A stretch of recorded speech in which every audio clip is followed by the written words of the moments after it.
Bien Luc, déjà un nouveau paysage pour le Dakar, mais il y a pas mal d'altitude, vous n'allez pas être dépaysé vous Non, surtout qu'en plus on a été après Manon, donc au centre national des fondeurs, et on a dormi dans les chambres époxy. On a essayé de préparer au mieux cette course, comme autant que mécaniquement sur les hommes. On s'est entraîné pas mal, on a fait beaucoup d'endurance cette année. C'est vrai que j'ai pas été trop dépaysé sur ce point-là, mais il faut dire, et je pense que c'est bien de le rappeler, ce sera un Dakar qui sera physiquement difficile. Il y a beaucoup de concurrents qui s'imaginent que c'est de la piste, ça va aller, mais non, ce sera un Dakar qui sera compliqué, dur, parce que beaucoup plus de virages. Donc, qui dit virage dit pilotage, et pilotage dit plus d'efforts physiques. Où certaines fois en Afrique, on avait quand même des spéciales qui étaient longues, où on pouvait un peu se reposer sur la distance. Mais là, ça va être des journées qui seront longues pour tout le monde.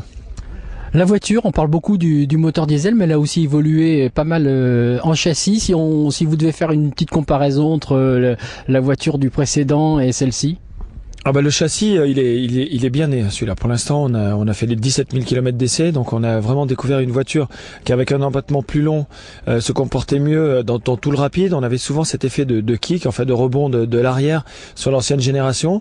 On a beaucoup travaillé avec les amortisseurs pour essayer d'avoir une voiture qui soit le plus confortable possible. Et on a essayé de se diriger, bien sûr, vers la performance, etc., mais en gardant une certaine performance, beaucoup travaillé sur le confort.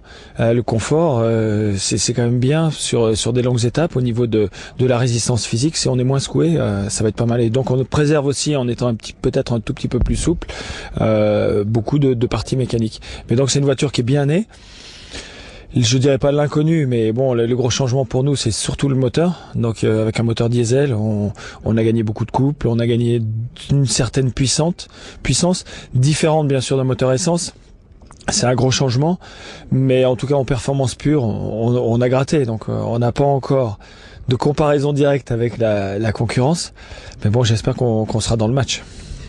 À ce niveau-là, moteur essence, moteur diesel, est-ce qu'on change les habitudes de pilotage? Et puis il y a quand même peut-être un avantage, c'est que c'est peut-être plus reposant au niveau du bruit dans l'intérieur de la voiture sur une grande journée de spécial.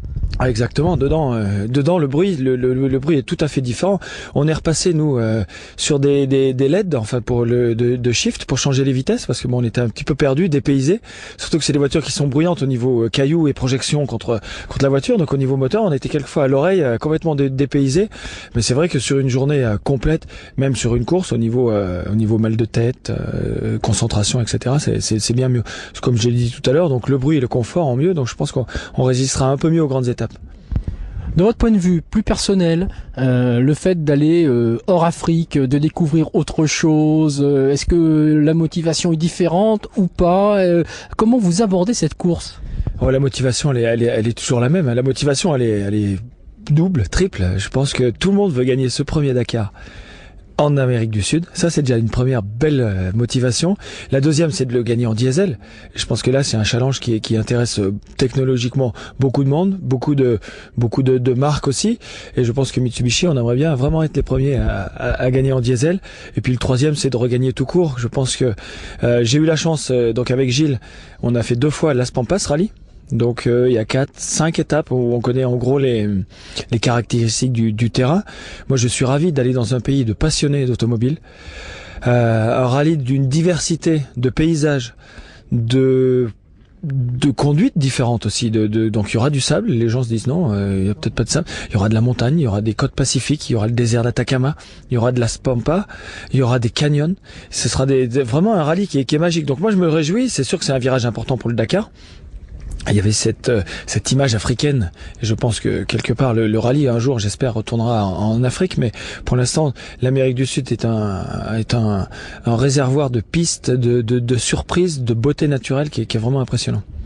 Je passe tout à fait autre chose, Luc. Je reviens un petit peu sur cette saison LMS avec la victoire en GT1. Quels sont vos projets pour cette saison 2009? Les projets, donc avec Ducati Aventure, qu'est-ce qu'on peut en dire?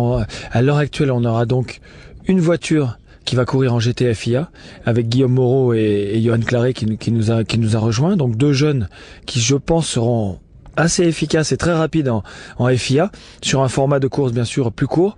Ensuite, je pense que les 24 heures du Mans bien sûr seront à notre programme, avec une voiture qui est qualifiée donc après notre belle saison en Le Mans Series. Et après sur le programme de la deuxième voiture, on ne sait pas. Peut-être du Le Mans Series à 3 pilotes. Mais là, il y a encore pas mal d'inconnus. Vous savez, la situation est difficile pour tout le monde. Bon, le team continuera à exister, c'est déjà ça. Donc nous, on n'a pas vécu le pire, mais je pense que il faut réduire un peu la voilure, se tenir un petit peu à carreau, essayer de trouver des bonnes solutions pour réduire un tout petit peu encore les coûts. J'ai vu que là, donc la journée de test a été supprimée pour Le Mans.